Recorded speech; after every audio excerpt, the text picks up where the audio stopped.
Hi again, everyone. I'm Ollie Matthews. This is the Narcissistic Resistance, and this resistance video is sponsored by contribution from Narc. And here's his story, I think. Hello, Ollie. My trauma symptoms make it a challenge to organize thoughts into lengthy essays, so it has taken me quite a long time to get this submission completed. You can refer to me as Narc. My absolute earliest memory is my toddler self being hysterically yelled at by my father. I remember having no clue what I had done to make him so enraged. Of course, father was a textbook toxic parent, emotionally volatile, domineering, selfish, oblivious to boundaries, and obsessed with easy wealth. Even as a small child, I was conscious that something was fundamentally wrong with him, and I was always jealous of families with normal, loving fathers. Yeah.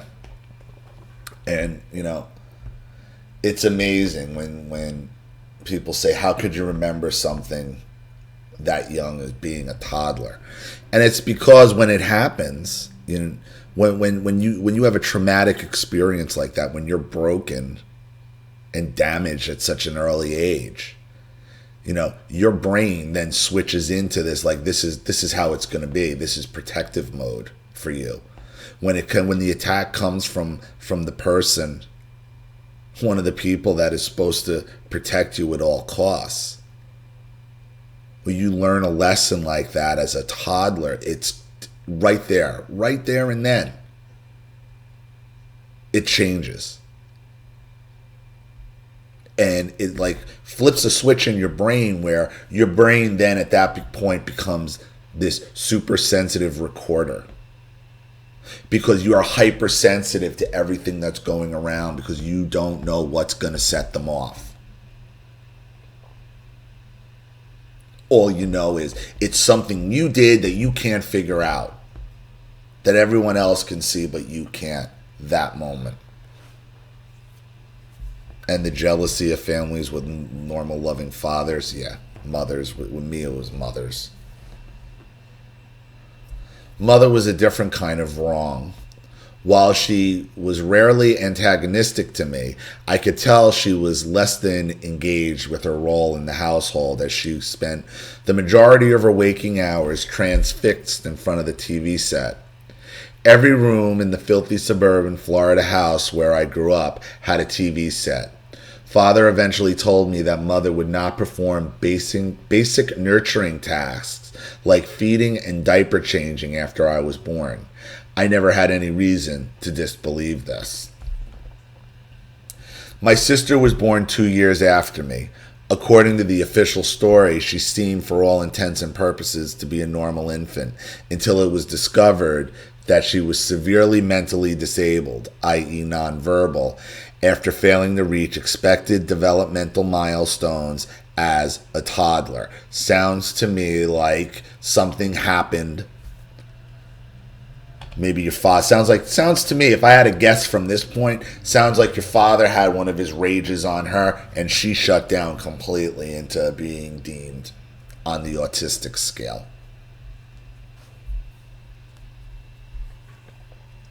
It was not until much later in life, after watching a tragic scene in the movie Trainspotting, did I consider the likely possibility that my sister's condition was a result of either neglect or direct abuse under the watch of my dysfunctional parents. Of course, and there it goes when it all starts making sense. Look at what your father did to you, and look how it messed you up. Who's to say it didn't mess your sister up even worse?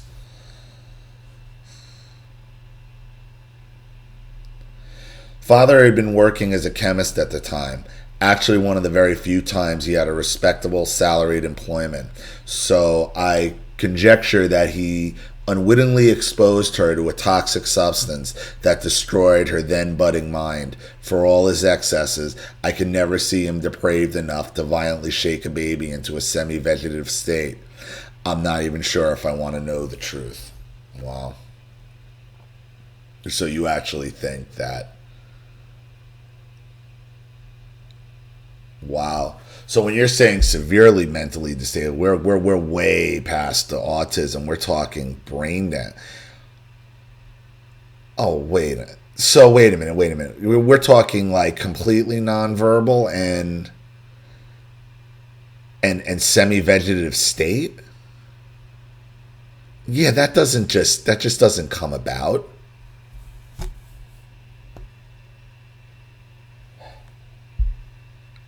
As far as you not even wanting to know the truth, sounds like you already do. You already know the narcissist's horrible truth. This is you coming to grips with it.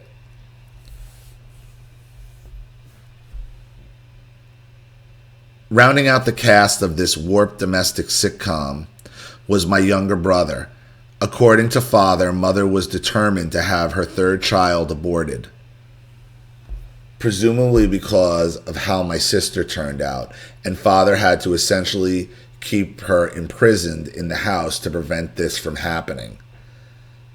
Brother was born with steel gray eyes. Everyone else in the family had dark brown eyes. Yes, yes. Brother is a cuck son, and mom's agenda was to cover up evidence of her infidelity. For the record, mother was indeed prone to cold-blooded, selfish acts. So again, I never had any reason to disbelieve father's account. Unlike my sister, brother grew up not just cognitively healthy, but intelligent as well. But intelligent as well, so the questionable circumstances of its conception were never broached for as long as he could display normalcy to the outside world. During the 80s, when I was a kid, there were a lot of domestic sitcoms that featured families hiding wacky secrets like fuzzy aliens, 8-foot Sasquatches, and little robot girls. Young as I was at the time, I saw parallels between those shows and my family's situation, although the latter was not funny in the least. My memories are too vague, scattered, and triggering to go into detail over what went on in that fucked up house. The basic situation was that father dealt with the same shame of having a developmentally disabled daughter and a cuck son by plunging into the rabbit hole of religious zealotry and dragging his family with him. Among many other things, he inflicted on us what I would call cultural abuse, forcefully integrating his family into insular fringe cultures that we did not resonate with at all. In our case, the culture in question was ultra-Orthodox Judaism. Yeah, I figured by your name. And this isn't the first time, and you're not the first ultra-Orthodox Jew to be writing in, just so you know. However, father could not go all the way with the Santa beard and the penguin suits, but he had no problem dragging me along to spend hours and hours and hours and hours sitting in synagogue services, dressed in regular street clothes, as I was gawked at by the cult he so desperately wanted to fit in with. Aside from the time that I will never get back, that asshole essentially sacrificed my identity and sense of belonging to maintain his facade of piety. It was as if the one and only way he knew how to connect with anyone was to hold them in captive situations, either through religious and family obligations or by monologuing. Now that I think back on it, I was singled out for this ordeal while brother was spared by virtue of being mother's favorite. Yeah, after she was dead set on aborting him. So your mother is at the point where she's having infidelities and kids out of wedlock. Your father possibly shook your sister into a semi-vegetative state. And then he turns to Orthodox Judaism?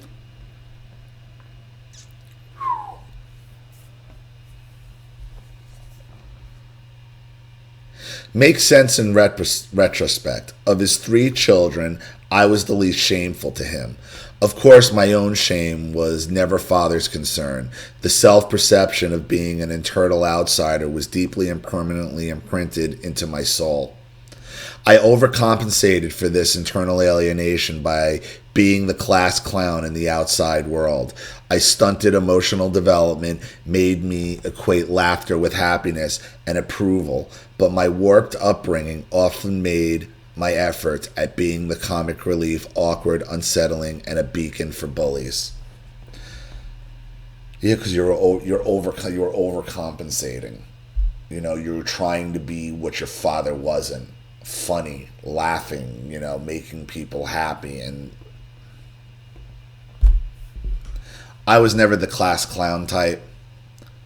I was more the type to shut down the class clown. Like, I understand the what you're saying. Usually the comic was awkward, unsettling, and a beacon for bullies. Because here's the problem. You got people, you usually have one class clown in a class, and then you usually got a couple wannabes that just don't know how to, and it's embarrassing and it's douchey, and you know, those guys, I mean, all the class clowns I think come from similar backgrounds as you were. Obviously they're making up for abuse that they're suffering at home.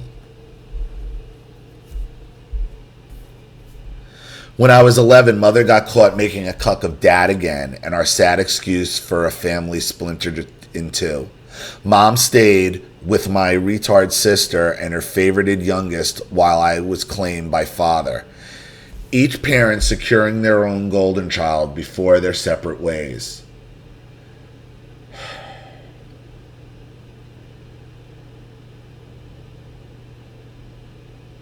During the preceding period of parental alienation, Father tried to convince me that Mom was moonlighting in dive bars as a prostitute and that she could give me AIDS with a kiss. You subject your 11-year-old to this? I actually jerked away when she tried to give me a peck on the cheek. Even though I was an unwitting proxy in Father's cruelty in this instance, I never felt guilty about it. Well, because she was screwing around. I mean, she makes it easy. But the narcissist always knows how to add on. Unnecessarily in this case, in my opinion. After all, this was the second time out of ultimately 3 she had essentially abandoned me. Months after the divorce and separation, my sister was removed from my mom's custody after the former snuck out of the house to run around the neighborhood aimlessly. Mother was oblivious of her vulnerable daughter's absence for hours, until the authorities called to ask if she knew where her child was. Sleeping in her room was Mom's answer, of course. Around this time, she remarried with the conveniently sterile guy who cucked Dad. I actually felt glad that my brother lucked into having a presentably normal family and domestic environment with Mom and his stepdad. I sort of regarded him with the awe for how he managed to stay functional in that madhouse. For all appearances, he grew up to be a fundamentally decent man, but no doubt has his own enmeshment issues. With the rest of the divided family staying behind in Florida, Father and I settled in Brooklyn, New York. My prior struggles in the Florida school system did not prepare me for New York's thuggish youth culture, and the year I spent in junior high was profoundly traumatic. Yeah, that's a culture shock in the 80s if you're going from Florida to New York. Wow. Especially Brooklyn. Rough. Of course, I was also a captive participant in reinforcing Father's delusions of spiritual rectitude, a beaten down golden child at home, actually more like a lost child since I never had the entitlement and lack of empathy, and a beaten up scapegoat for narcs in training at school. Father was delighted to find an insular Orthodox community right beyond his doorstep in Brooklyn. From my observation, few people in that community seemed to take Father seriously, most due to his continuing reluctance to grow a long beard and wear the official uniform. My high school years were not significantly eventful apart from one deeply troubling instance. In the middle of senior year, a peer whom I believed to be my best friend since we were sophomores stole a personal possession out of my book bag when I wasn't looking. When confronted, His once warm personality transformed into wild-eyed, chest-poking viciousness. After days of bitter hostilities, he eventually admitted to stealing from and betraying the trust of his best friend with defiant bravado. Gangsta wannabe bullies were one thing that I managed to wrap my head around after junior high. But the idea of a best friend have a blatant Jekyll and Hyde pathology horrified me to the core. It's like his young mind, raised in devout Christian household, could not process the guilt of transgression, causing it to collapse. After this coming out, I observed him coming to school in dark semi-gothic clothing and hanging out in a different clique. I could not have known it at the time, but this was my first conflict with a covert borderline outside the family. I enlisted in the United States Air Force after graduation, having not the foggiest idea of what and where to study. The plan was to qualify for GI benefits and decide the next step later. It was in boot camp and my first assignment in Europe where I discovered how complex PTSD, while being unable to identify it at the time, impaired my ability to function socially and occupationally in adult settings. Years and years after enmeshment with a volatile control freak severely compromised my emotional boundaries, and I was prone to being overwhelmed by others' negative emotions and disapproval. The constant stress naturally impaired my work performance, and 12-hour shifts in windowless communications bunker did not help matters. Finally, from out of under father's thumb, I went through the motions of partying, social drinking, and awkward enterprises at romantic relationships. These efforts at leading a normal, independent life were hampered by what I can only describe as a bizarre emotional quarantine that cut me off from whatever was happening around me. It vaguely felt like my mind was waiting for some kind of external approval before I could enjoy myself. In hindsight, I know this was a result of the enmeshment, which crippled my capacity to process emotional energy coming from both within and without. Cognitively, I struggled with word-finding difficulties, focusing attention for long periods of time on anything that wasn't a video game, crippling procrastination, pornography addiction, and all-pervasive malaise. Well, I'll notice this. Your father went from, your mother cheating on him to an orthodox religious structure, that he tried to get you enmeshed in, right? So what's the first thing you do is you turn to the military, which is another organized structure. But without your father there to hoard over you, you start getting the freedoms and you start living your life a little bit. You rebel later on in life because you couldn't around your father.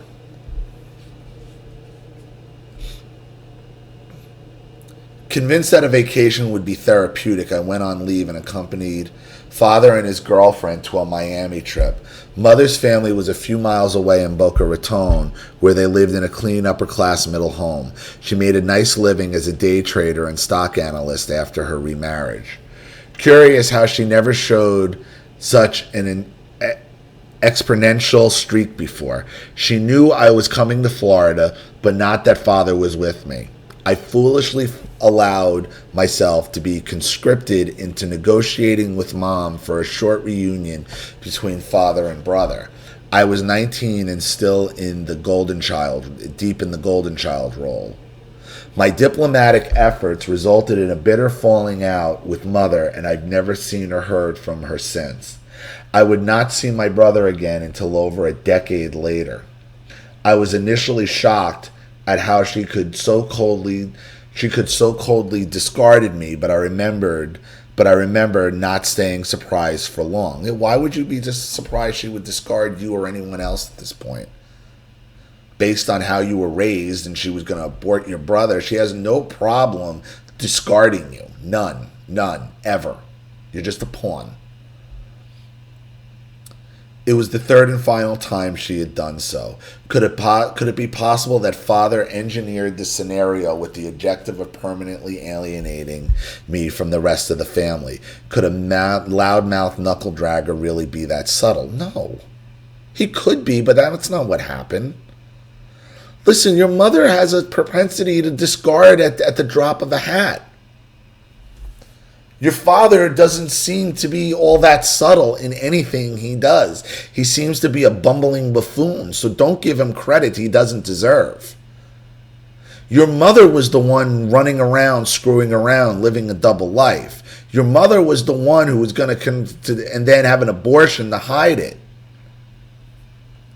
Assign the blame where it belongs. Your father's a bumbling moron, as it seems.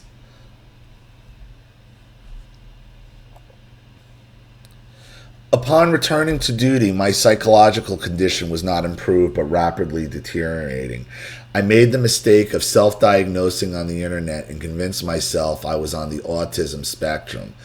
The psychosomatic shock, accompanied by father's rapid-fire monologuing through the phone, triggered a mental breakdown. I distinctly remember that despite my obviously incoherent state, father was hysterically coaching me never to mention my sister to the doctors or risk losing medical benefits. This was the first of multiple forced hospitalizations. After a stay at a military inpatient mental health unit where my trauma was aggravated by the staff's unprofessional treatment, I was granted a medical discharge under honorable conditions. Well, that's good, but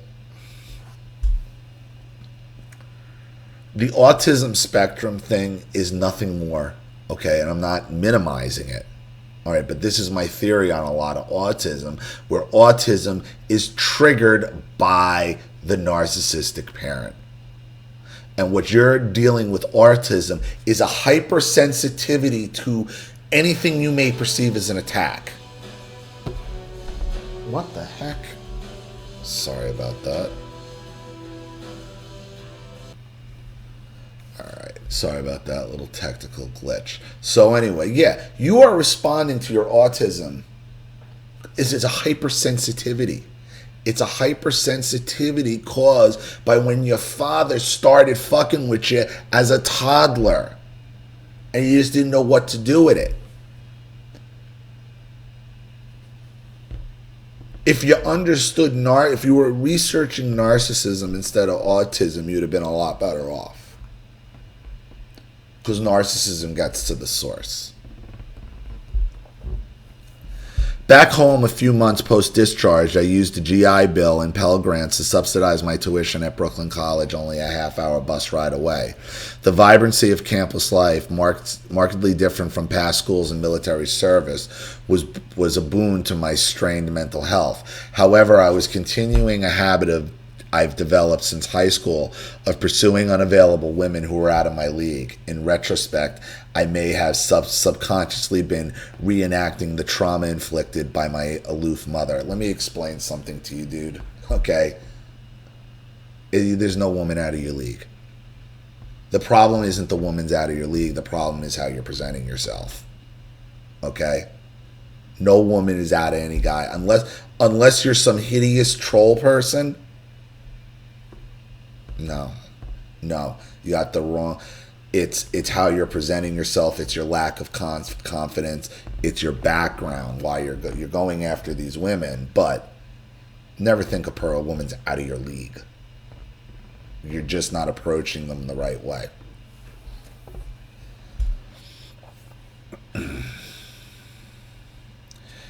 In junior year, I was aggressively courted by, and here's the thing, because it's reenacting the. You're trying. If it's reenacting the trauma inflicted by your aloof mother, that would tell me you're going after these women the same way you would deal with your mother. That's why it keeps reinflicting itself like that. The problem isn't the women are out of your league. The problem is how you're approaching them. because these women are not your mother. You don't need to keep replaying the same trauma over and over and over again. In junior year, I was aggressively courted by a female classmate. Her name was Shayna, and her average appearance was below the standard I foolishly felt entitled to at the time. While I enjoyed Shayna's attention, which I regarded with detached civility, it took weeks of her pursuits before we were spending time together romantically. A couple months into the relationship, Shayna and I shared an intimate night together at her family's home. It had been a long time since I had sex. With my emotional armor stripped down, I confessed my love to Shayna. After that night together, Shayna rapidly flaked out. She would stand me up on dates, make derogatory comments without provocation, and became unresponsive in our private internet chat. Then one night, she contacted me on Messenger while on vacation with her family in Romania. She was incredibly nasty, and another person was in a private chat with us who claimed to be a gypsy boy. The gypsy menacingly asked if I had a problem with his people. Bewildered, I answered that I never met gypsies before. He taunted that he would have sex with Shayna. The wise thing to have done at that point would have promptly removed that creepy bitch from my Messenger contacts. But the deal was sealed when she sent one final message before returning from vacation. You know something? We can still have fun together, though I'm a bitch. This clumsy attempt at hoovering, many years before I discovered the term, by an inexperienced teenage borderline male, made my skin crawl.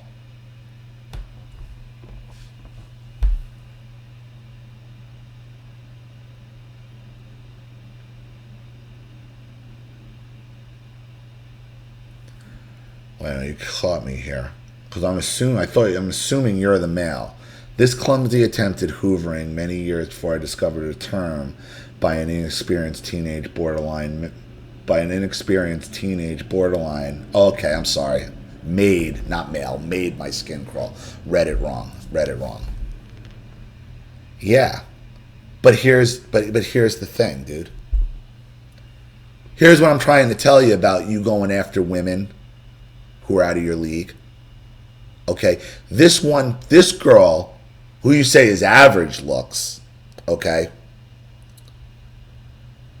who you said has average looks, who you basically kind of gray rocked and played it cool with, chased you for months. And I guarantee you, when you had this emotional break and you let your armor down, you just treated her, whatever you did with these women who are out of your league, however you react with your mother, you reacted to her, and then she's like, gotcha. Because these women need to be desired. Most women want to be desired.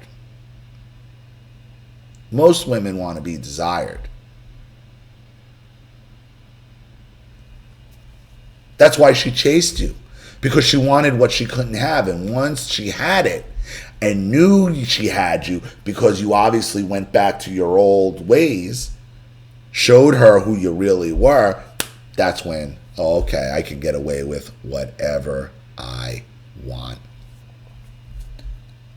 And maybe here, because here's the thing you got to consider. You say these women who are out of your league made you feel were reminiscent of your mother. Yet, this average girl who you gray rocked ended up being exactly like your mother. Right? A promiscuous bitch. Just like your mother. I think you still got some wires crossing here. I mean, because you got a lot going on between your father, your mother, and everything you've been through. Your signals are getting crossed up and getting confused. Days later, I ran into Shayna at college. Her face was covered with gaudily applied makeup, not unlike one I would see on on a streetwalker. In hindsight, she was probably on the hunt for a new mark. Aside from that, just like your mom. This is the girl you got, like your mom, but you're saying the one's out of your league. You need to change your approach with the women who are out of who you say are quote unquote out of your league. Aside from that prominent detail, she warmly greeted me and acting like nothing had happened. The typical narc reset tactic. Reminded me of the horrible experience of seeing my high school best friend transform into a psychological mutant, which also involved an odd change of appearance and clothing post-discard. Definitely a borderline trait. I firmly resolved to avoid her for the rest of my time in college. Sadly, I had also avoided any romantic relationships for a decade afterwards. I could not stomach wondering if a woman I loved was a monster hiding behind a facade that can drop when I was at my most vulnerable. You know, here's the thing about your friend in high school. Things happen in high school. People go their separate ways. It doesn't necessarily mean narcissism. Okay?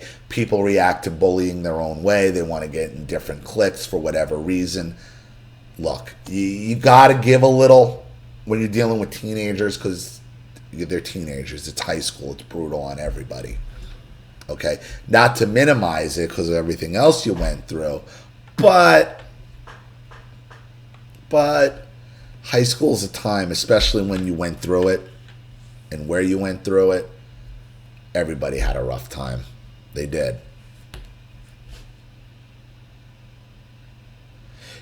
It was at this time that I discovered the MGTOW online community. There was one forum poster who stood out. His handle was Bonecracker, and his plainly written, keenly insightful posts detailed the cynical pattern of narcissist abuse without him labeling it as such. I felt a novel sense of empowerment that I never experienced during childhood.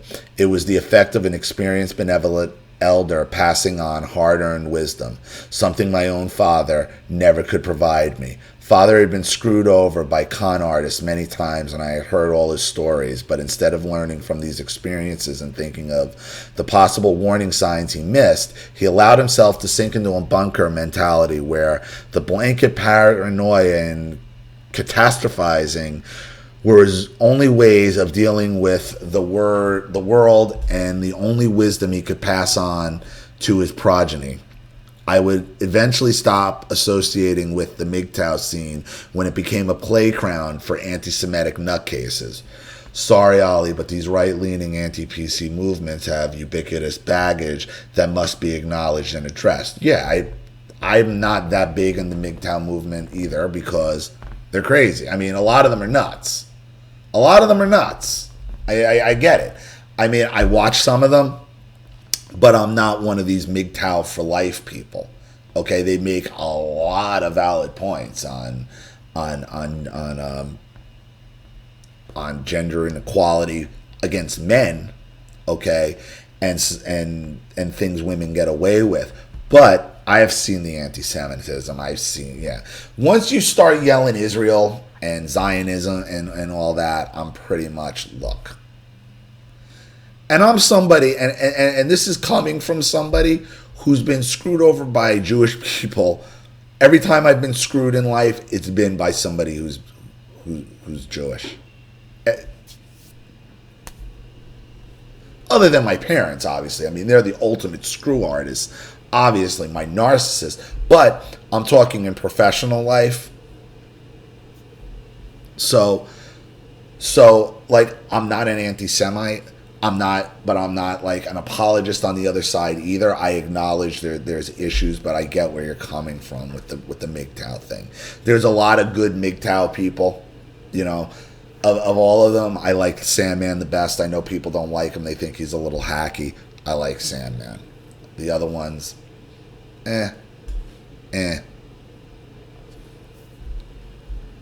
Or Diana Davidson. Now, as far as you want to go MGTOW, I'll go Diana Davidson. I watch all her stuff because she's really good, and there's no Zionist, no anti-Israel, any of that stuff. Even though I was vaguely clued into the presence of narcissists and borderlines, I would still be perplexed and haunted by their Lovecraftian mindset A lifetime of being enmeshed at their mercy made it a priority for me to understand what made them tick for the sake of survival. I found most of the answers upon discovering the work of Ayn Rand in my late 20s. While I occasionally found the tone of her prose abrasive, she clearly processed a keen understanding of a certain mindset that relied on manipulating others, both of a survival and reality validation system. Ayn Rand is all about, what have you done for me?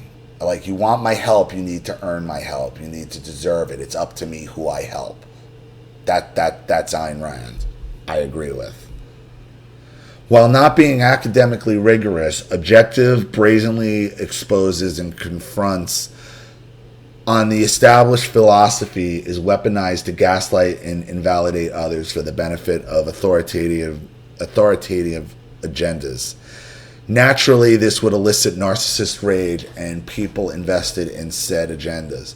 I discovered I could obliquely bring up Ayn Rand, objectivism, libertarianism as a litmus test to root out people with narc traits.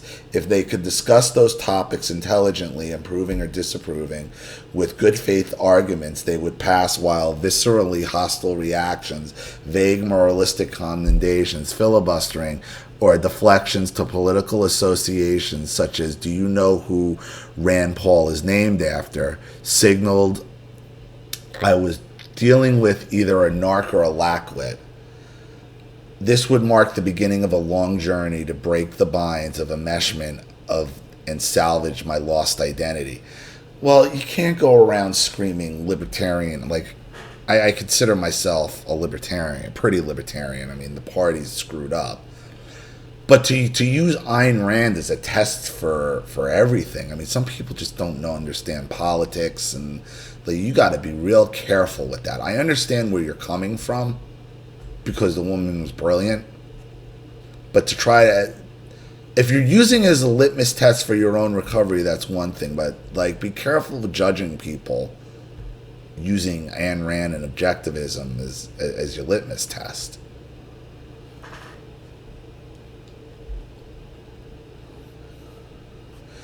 I will devote the remainder of this letter to my current situation and describe my father's pathology in depth. Regrettably, I'm still cohabitating with him as a stable full-time employment eludes me.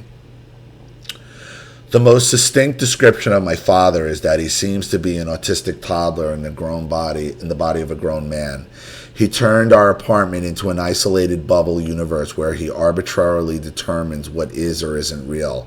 While he displays blatant narc traits and when angered or antagonized, his baseline personality type is clearly borderline. He is actually manageable most of the time, but prone to paranoia. Overthinks trivialities, micromanaging, childlike tantrums, including stamping his feet and sticking out his tongue. Catastrophizing and assuming the absolute worst in people by default. He overreacts to perceived slights and turns them into springboards for long-term bitter rivalries. When swept up in his rage spirals, he relentlessly gaslights, invalidates, curses, and gets immersed in magical thinking that is impervious to reason. The concept of conflict resolution is incommunicable to him. Hell, the concept of forgiveness is incommunicable to him. Is incommunicable to him since he loves tallying grievances as all borderlines do.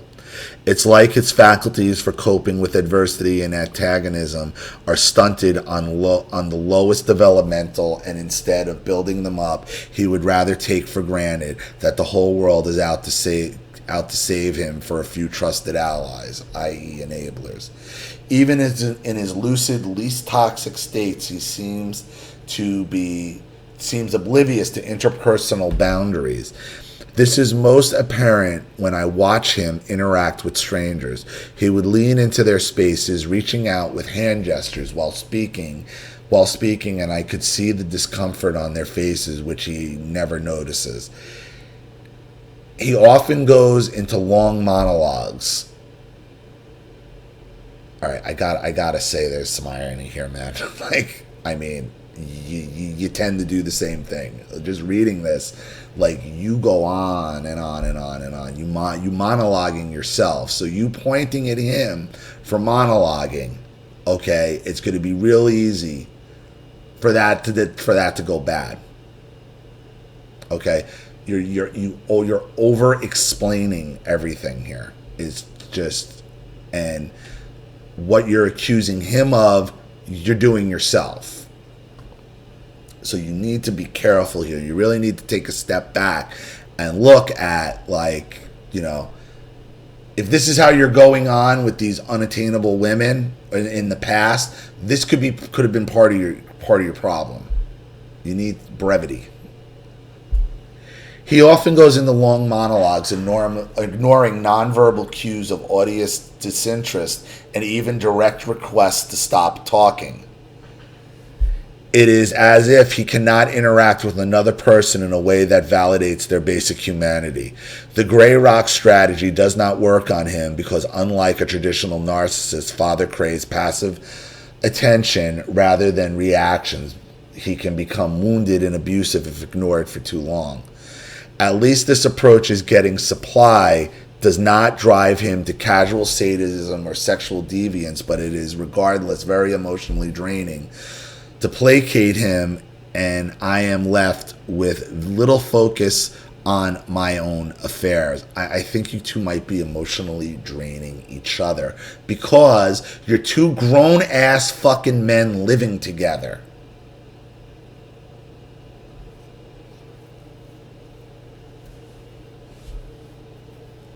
Speaking of sexuality, he seems markedly asexual.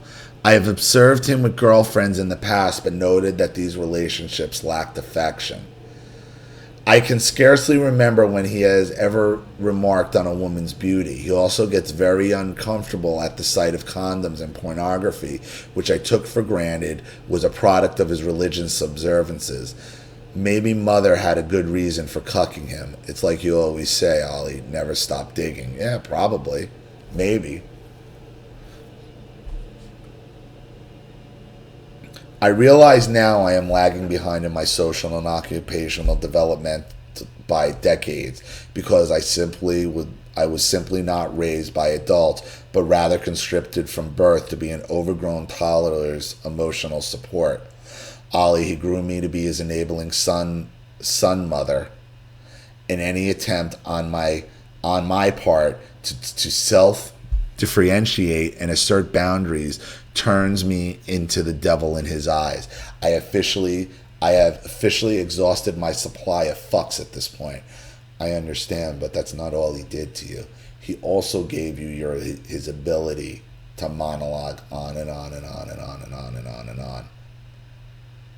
Okay, and just like he misses cues, I'm wondering if you're missing cues the same way he's missing cues.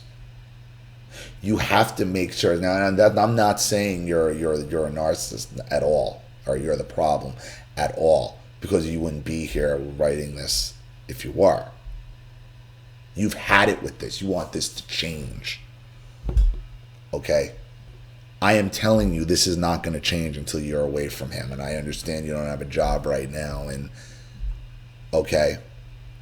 But I'm telling you, if you're going into job interviews like this and you talk the way you're writing here and going on and on and on, you're monologuing like your father is. And this is what's hindering you. You have to be honest of what have I picked up from the narcissist? What of their traits have I picked up? You have to be honest with yourself. Recently, I managed to cut off father's access to my personal finances after he nearly botched a car purchase with his unhinged paranoia, an epic story for another time.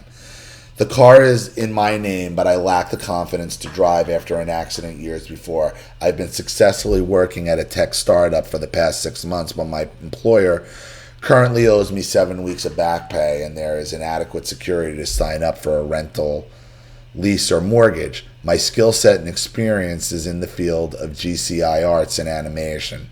One of my short-term objectives is building more of a presentable demo reel, but that is not possible when Father keeps turning our home into a mercurial war zone. I have been regularly attending support groups for adult children of narcissists and confided with others on social media who had similar struggles with toxic family. Combined with the information from channels like yours, I slowly learned to process my experiences, defend myself from abuse, and salvage a fair degree of functionality. I wonder if there is a professional network focused on providing opportunities for people trapped in toxic domestic situations. It's barbaric how our society daisy chains emancipation at the end of a long tally of achievements that the victim is often ill-equipped to pursue. A male of average appearance, I cannot count on the prospect of being rescued by an outsider like some of my friends were. Thank you in advance for your time, insight, and validation. Narc-wise. Well, Narc-wise. The first thing I'm going to tell you, nobody's going to save you. You got to save yourself here. You got to save yourself here.